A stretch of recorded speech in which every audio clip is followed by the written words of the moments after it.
53-ാമത്തെ വയസ്സിൽ മദീനയിലേക്ക് ഹിജറ പോകുന്നതിന്റെ ഒരു കൊല്ലം മുൻപ് റജബ് 26 അസ്തമിച്ച രാവിൽ അല്ലാഹു തമ്പുരാൻ തന്റെ അടുക്കലേക്ക് നബിയെ വിളിക്കുകയാണ്. അവിടുത്തെ ജീവിതത്തിലെ ഏറ്റവും സങ്കടകരമായ ഒരു സാഹചര്യമായിരുന്നുവല്ലോ അത്. അവിടുത്തെ ഭാര്യയായ ഖദീജ ബീവി ലോകത്തോട് വിട പറഞ്ഞു പോയി. അവിടുത്തെ പ്രിയപ്പെട്ട പിതൃവ്യനായിരുന്ന അബൂ താലിബ് ലോകത്തോട് വിട പറഞ്ഞു പോയി. വളരെ ഹതാശനായി നിരാശനായി അവിടുന്ന് നിൽക്കുന്ന സമയമാണ് അല്ലാഹുവിന്റെ ഹബീബ് മുഹമ്മദ് മുസ്തഫ സല്ലല്ലാഹു അലൈഹി വസല്ലമ തങ്ങളെ അല്ലാഹു തആല ഒരിക്കലും കൈവിടുകയില്ല എന്ന് അല്ലാഹു തീരുമാനിച്ചതിന്റെ അടിസ്ഥാനത്തിൽ അല്ലാഹു തമ്പുരാൻ തന്റെ അടുക്കലേക്ക് നബിയെ വിളിക്കുകയാണ്. വലിയ ഒരു സംഭവം. ഇസ്രാ മിഅ്റാജ്. ലോകത്ത് നിന്ന് അല്ലാഹു തആല നൽകിയ ഈ പ്രപഞ്ചത്തിൽ ഇക്കാലം വരെ അല്ലാഹു നൽകിയ ഒരേ ഒരാളെ കുറിച്ചാണ് ഈ പറയുന്നത്. മുഹമ്മദ് മുസ്തഫ. ലാ തുദ്രികുഹുൽ അബ്സാർ വഹുവ യുദ്രികുൽ അബ്സാറ വഹുവൽ ലതീഫുൽ ഖബീർ. ദുനിയാവിൽ ആർക്കും അത് കഴിയില്ല. അല്ലാഹു തആലയുടെ അടുക്കലേക്ക് അല്ലേ ദഅനി തഖദ്ദം യാ ഹബീബി ലാ തഖഫ് അബ്ശിർ തുനാജി റബ്ബകൽ ഖയ്യൂമ സല്ലു അലൈഹി വസല്ലിമു തസ്ലീമാ. റബ്ബിന്റെ അടുക്കലേക്ക് മുഹമ്മദുർ റസൂലുള്ളാഹി സ്വല്ലല്ലാഹു അലൈഹി വസല്ലമ തങ്ങൾ ചൊല്ലുകയാണ്. അനിർവചനീയമായ ഒരു രംഗം. എന്തു പറയണം അല്ലാഹുവിനോട്? നിങ്ങൾ ആലോചിച്ചു നോക്കൂ. ഒരു പ്രധാനപ്പെട്ട വ്യക്തിയെ നമ്മൾ കാണുമ്പോ ആ വ്യക്തിക്ക് നമ്മൾ അഭിവാദ്യം അർപ്പിക്കാറില്ലേ? സലാം പറയുന്നതിനേക്കാൾ അപ്പുറത്ത് പ്രാധാന്യപൂർവം പലപ്പോഴും നമ്മൾ സമ്മാനങ്ങൾ നൽകാറില്ലേ? എന്നാൽ അല്ലാഹുവിന്റെ റസൂല് എന്താണ് അവിടുത്തേക്ക് സമ്മാനമായി നൽകുക? അല്ലാഹുവിന് എന്താണ് സമ്മാനമായി നൽകുക? ബിബിസാത്തി ഖുദ്സില്ലാഹി ലമ്മാ അൻവസൽ ഹയ്യാഹു ലില്ലാഹി തഹിയാത്തുൽ ഫുളൽ വമുബാറകാതു വസ്സലാത്തു കമാ നുഖിൽ ഫിസീറത്തിൽ ഹലബി ഹകാതത് മീമാ സല്ലു അലൈഹി വസല്ലിമു തസ്ലീമാ. അല്ലാഹുവിന്റെ റസൂൽ ഇങ്ങനെ കടന്നു ചെല്ലുകയാണ്. അല്ലാഹുവിനെ അഭിവാദ്യം ചെയ്യുകയാണ്. അത്തഹിയ്യാത്തുൽ മുബാറകാത്തു അസ്സലവാത്തു ത്വയ്യിബാത്തു ലില്ലാഹ്. എല്ലാ കാഴ്ചകളും എല്ലാ അനുഗ്രഹങ്ങളും ഈ ലോകത്തുള്ള എന്തെല്ലാം നന്മകളുണ്ടോ അത് മുഴുവൻ ലില്ലാഹ്, അല്ലാഹുവേ നിനക്ക് മാത്രമാണ്. ആ സമയത്ത് അല്ലാഹു തിരിച്ചു പറഞ്ഞത് അസ്സലാമു അലൈക അയ്യുഹൻ നബിയു. അതല്ലേ സ്നേഹത്തിന്റെ കടൽ, അതല്ലേ അല്ലാഹു സ്നേഹം, അതല്ലേ അല്ലാഹുവിന്റെ ബഹുമാനം. ആ പ്രവാചകരുടെ മേലിൽ പോലും നിർബന്ധമായ സലാം അല്ലാഹുവിന്റെ റസൂലിനോട് കോടാനക്കോടിക്കണക്കിന് വരുന്ന ലോകത്തുള്ള ജനങ്ങൾ മുഴുവൻ നിരന്തരമായി പറയുന്ന ആ സലാം അത് അല്ലാഹു വന്ന് പറഞ്ഞതാണ്. അസ്സലാമു അലൈക അയ്യുഹൻ നബിയു. ഏ നബിയേ, നിങ്ങളുടെ മേൽ അല്ലാഹുവിന്റെ രക്ഷയുണ്ടാകട്ടെ. പക്ഷേ ഇത് കേട്ടപ്പോൾ റസൂലുള്ളാഹിക്ക് ഒരിക്കലും എനിക്ക് മാത്രം രക്ഷ ഉണ്ടായാൽ പോരാ എന്നുള്ള വിചാരമാവുന്നത്. അവിടുന്ന് അങ്ങനെ തന്നെയാണല്ലോ. ഒരിക്കലും സ്വന്തത്തെക്കുറിച്ച് ആലോചിക്കുകയും ആ സ്വന്തത്തിൻ്റെ സുരക്ഷ മാത്രം ലക്ഷീകരിക്കുകയും ചെയ്യാത്ത ലോകത്തെ ഒരേ ഒരു നേതാവ് നമ്മുടെ ഹബീബ് മുഹമ്മദ് മുസ്തഫ. അതിൻ്റെ ഒരു തെളിവ് കൂടെയാണ് നമ്മൾ നിസ്കാരത്തിൽ പറയുന്നത്. അതിൻ്റെ ഒരു തെളിവാണത്. നോക്കൂ നിങ്ങൾ, ഞാൻ പറയേണ്ടതില്ലല്ലോ. ഓരോ ഘട്ടത്തിലും ഓരോ സന്ദർഭത്തിലും നമ്മെ ഓർത്തയാളാണ്, നമുക്ക് വേണ്ടി ദുആ ചെയ്തയാളാണ്. ഒരു സ്വഹാബി പറയുകയാണ്, ഒരിക്കൽ ഞാൻ നബിയോടുകൂടെ പരിശുദ്ധമായ ജന്നത്തുൽ ബഖീഅ സിയാറത്ത് ചെയ്യാൻ പോയി. ഒരുപാട് സമയം അവിടുന്ന് ദുആ ചെയ്തു. ഒരുപാട് ദുആ ചെയ്ത് അവിടുത്തെ കവിൾ തടങ്ങളിലൂടെ കണ്ണീരിങ്ങനെ ചാലിട്ടൊഴുകാൻ തുടങ്ങി.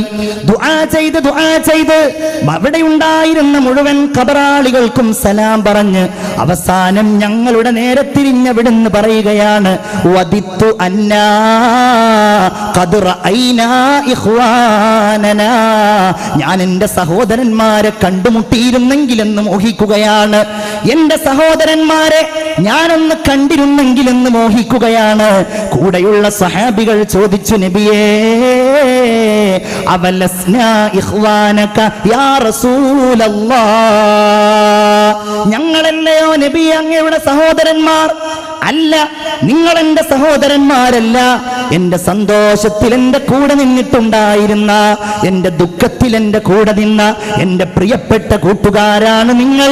എൻ്റെ സഹോദരന്മാരെന്ന് പറയുന്നവർ അവരെ ഞാൻ കണ്ടിട്ടില്ല. എന്നാൽ സ്വന്തം ശരീരത്തെക്കാളും സ്വന്തം ധനത്തെക്കാളും എന്നെ കണ്ടിരുന്നെങ്കിലെന്ന് മോഹിക്കുന്നവരാണവർ. ഹബീബായ നബിയേ, റസൂലുള്ള പറയുകയാണ്, ഞാൻ എങ്ങനെയാണ് അവരെ തിരിച്ചറിയുക എന്നറിയുമോ? ഞാൻ അവരെ പരലോകത്ത് വെച്ച് അന്വേഷിക്കും.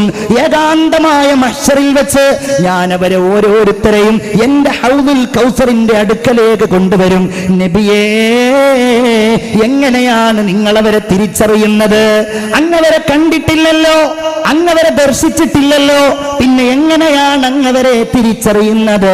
അവിടുന്ന് പറയുകയാണ്, ഉർറൻ മുഹജ്ജലീന ബിആസാരിൽ വുളൂ, വുളൂ ചെയ്ത അവയവങ്ങൾ, കൈകാലുകൾ കഴുകിയത്, മുഖം കഴുകിയത്, കാലുകൾ കഴുകിയത്, അതെല്ലാം കത്തിത്തിളങ്ങുന്നവരായി അവരുടെ നിസ്കാരത്തിലൂടെ വുളൂയിലൂടെ അവരെ ഞാൻ തിരിച്ചറിയുകയും എൻ്റെ ഹൗദുൽ കൗസറിലേക്ക്, ഹൗദുക സ്വാഫിൽ മുബറദ് വിർദുനാ യൗമൻ നുശൂരി, എൻ്റെ ഹൗദുൽ കൗസറിലേക്ക് അവരെ ഞാൻ കൊണ്ടുപോവുകയും ചെയ്യുമെന്ന് ഖാല റസൂലുള്ളാഹി സല്ലല്ലാഹു അലൈഹി വസല്ലം അവിടുന്ന് തിരിച്ചു പറഞ്ഞു, അസ്സലാമു അലൈനാ വഅലാ ഇബാദില്ലാഹി സ്വാലിഹീൻ. നമുക്ക് വേണ്ടി സംസാരിച്ചു. അവിടുന്ന് ഒരുപാട് സംഭാഷണങ്ങൾ നടത്തി, ഒരുപാട് സംസാരങ്ങൾ നടത്തി അല്ലാഹുവുമായി.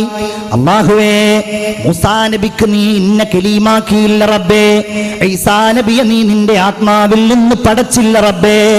വഖദ് അഅതൈത ദാവൂദ വസുലൈമാന മുൽക്കൻ,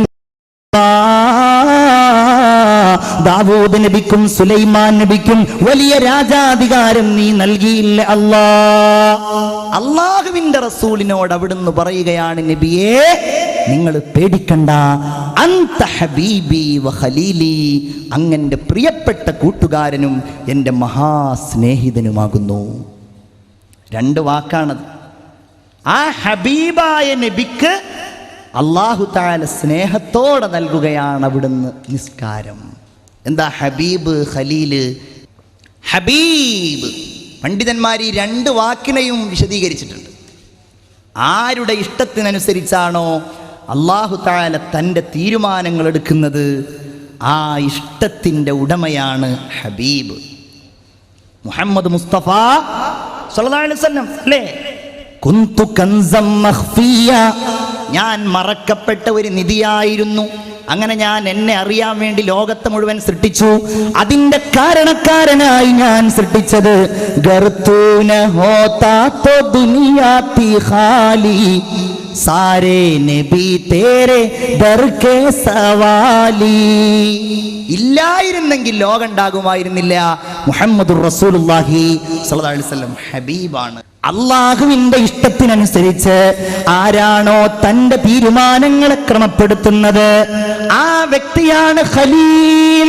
ഉദാഹരണമാണ് ബഹുമാനപ്പെട്ട ഖലീലുല്ലാഹി ഇബ്രാഹിം അലൈഹിസ്സലാം. റസൂലുള്ള രണ്ടും ആയിരുന്നു. റസൂലുള്ള രണ്ടും ആയിരുന്നു.